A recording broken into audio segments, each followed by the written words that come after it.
Well, welcome to the first BZ Principles of the 2021-2022 school year. We're not in person, but what better way to kick off the subject of resolute leadership? The idea that our world needs people and leaders who are resolved, who are resolute. So let's first of all just define what it means to be resolved. It's the process of purposeful action. It's a process. It's a moment by moment, day by day process of purposeful, driven, determined action. And our world needs that. Our world needs leaders that are resolute, that are resolved. We need to be resolved or resolute in our faith. We need to be resolved or resolute in our relationships, in our families, or with our friends. We need to be resolved and resolute in our church involvement and also in our work. So as we talk about BZ principles, as we look at doing that extraordinary effort, and as we strive for excellence, it's important that we start with the concept of resolved. So again, it's the process of purposeful action. So how do you be resolute, or how do you be resolved? Well, number one, I think you have to have conviction. And that talks about what is your center. A few years ago, I had the opportunity to coach golf. I had the opportunity to coach high school golf in Virginia. And one of the things I would always do with my players is find the best golf ball for you. Now, I had a couple guys that would go out and they would go to the pond and they would scrounge around in the pond with their ball finders and get balls that had been in water forever. And then the problem with those balls, their core, their center was waterlogged. So it didn't matter how well they hit the ball, it was never going to be consistent. It was never going to be reliable. So what is your center? So when I talk about a center, I'm talking about what's your focus, what's your determination, what's your purpose for life. As a Christ follower, our purpose needs to be founded in truth, founded in Scripture. And then after you know your center, why is your center important? Well, it's important so you can be reliable. You can be dependable. Nobody ever wakes up in the morning when they turn 65 and go, you know what, today I'll retire. If they haven't invested money, they haven't taken the time to work on their retirement.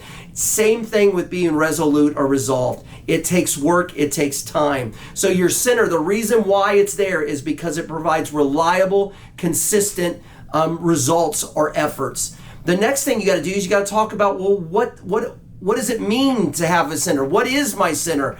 I think when I ask what is my center, I ask the question, what drives my decisions? What drives my reactions or my responses? How do I spend my time, my talent, my treasures? Because if you want to see where I am resolved in, you will see it in the actions of my life. You will see it in the actions of my spending, the actions of my time management. So number one, you've got to have conviction. You've got to have a center. And then how do you even do that? Well, it goes back to that word entrepreneurship, that idea of the work before the work. Everybody wants to be an entrepreneur. Everybody wants to do crazy things, but not too many people really want to get down and dirty and do the work. And that's the idea of entrepreneurship. So number one, have conviction. Number two, be prepared. And that's that concept of doing the work before the work, the concept of entrepreneurship. Get your head out of the sand, look around and say, what opportunities does God have me in right now, and what can I learn from them?